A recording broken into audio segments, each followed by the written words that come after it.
りにしようか。はよくわからないけど、ダークさん。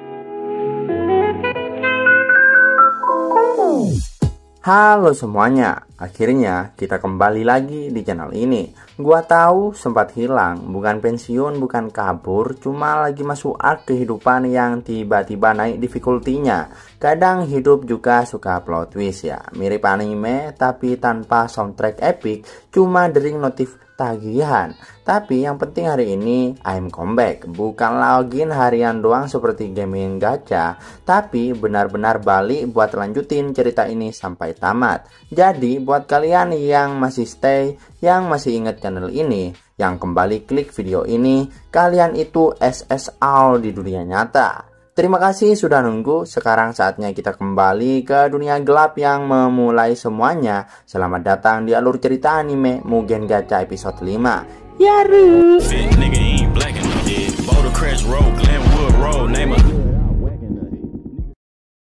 Abyss, tempat paling sunyi, paling dalam, dan paling jauh dari cahaya dunia atas.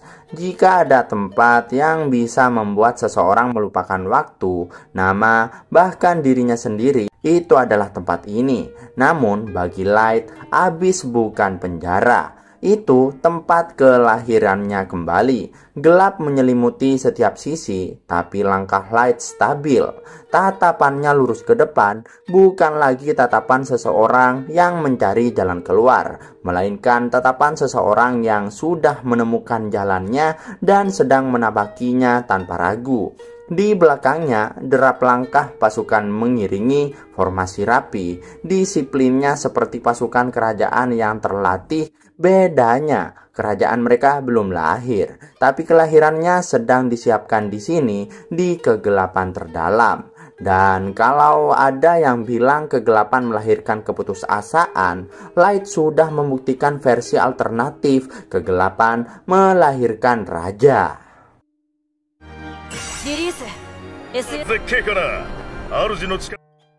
Semakin dalam, semakin berat udara menekan, bahkan bagi makhluk kuat. Pernapasan bisa terasa sulit, tapi Light tidak melambat. Salah satu pengikutnya sempat menoleh ke kanan, waspada, bukan karena takut. Mereka sudah jauh lebih kuat dari itu, tapi karena mereka tahu Abyss bukan sekedar tempat. Abyss adalah ujian, dan siapapun yang tidak layak akan dihancurkan. Lalu ada slime kecil yang ikut di belakang, tidak bantu apa-apa, tapi vibesnya kayak gue ikut aja lah, yang penting rame. Anjing, masuk party bukan karena power, tapi karena lucu privilege.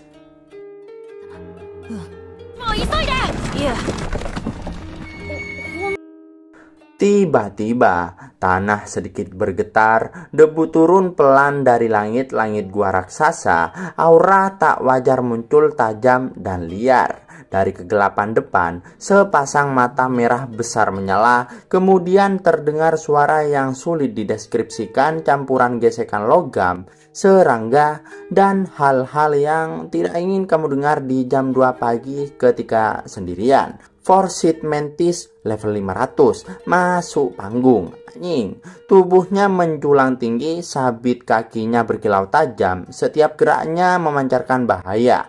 Monster ini bukan cuma predator, ia adalah eksekutor natural selection di Abyss. Jika petualang bisa bertemu dia, biasanya endingnya ada tulisan.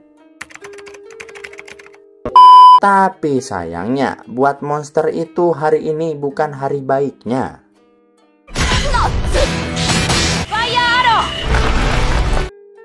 Monster mengaum, batu retak, udara bergetar.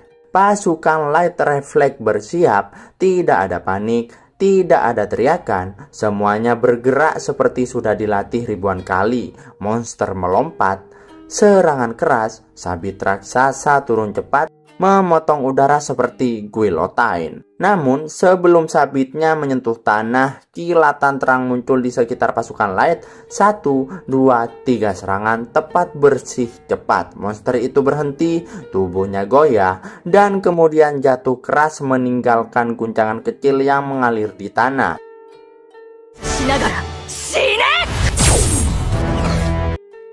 sunyi lagi. Light tidak berkomentar, bahkan tidak menoleh, wajahnya hanya menampilkan ketenangan menusuk. Ekspresi khas seorang yang sudah tahu hasilnya bahkan sebelum pertarungan dimulai. Setelah itu, Light mengangkat tangan, energi berkumpul, cahaya muncul di tengah kegelapan abis, sebuah pemandangan kontras seperti lilin kecil yang dapat menelan seluruh malam. Unlimited gacha, sistem aktif, suara mekanisme magis terdengar dalam diam. Dari cahaya sosok mulai terbentuk, seorang warrior elit muncul, armor hitam pekat, mata tajam, aura memantul seperti ada badai kekuatan yang ditahan di dalam tubuhnya. Ia langsung berlutut. Light hanya memandang sekilas dan mengangguk. Tidak ada pujian, tidak ada kebohongan. Raja sejati tidak perlu bertepuk tangan pada kemenangannya sendiri. Dan jujur aja, kalau kita yang gacha bisa dapat karakter SSR segampang ini, developer gacha semua game bakal stres kali ya. Tapi tiap minggu.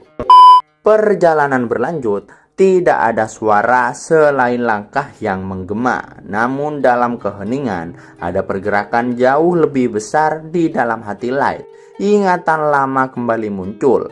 Pengkhianatan, tatapan dingin teman satu party, momen ketika mereka mendorongnya tanpa keraguan, tanpa rasa bersalah. Kebanyakan orang kalau ingat masa dikhianati rasanya pengen balas saat itu juga. Tapi Light ini berbeda. Dia tidak ingin membalas dalam keadaan terluka. Dia ingin mereka melihatnya bangkit jauh lebih tinggi sampai rasa takut jadi bahasa harian mereka. Dendam bukan tentang marah. Dendam adalah seni merencanakan kemenangan perlahan. Kalau balas dendam impulsif itu level bocil Mobile Legends sih. Maka Light ini level CEO villain dengan jadwal mingguan balas dendam profesional. Hahaha.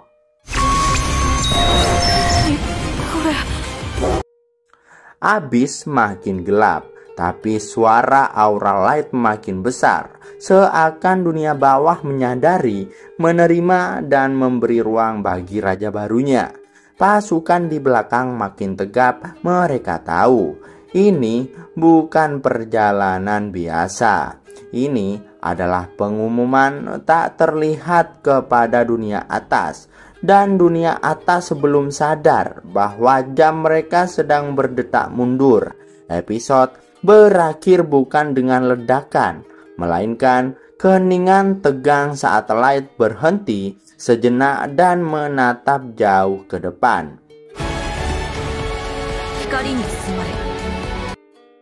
Ketenangan itu lebih menakutkan daripada kemarahan, karena raja yang sabar adalah raja yang menang.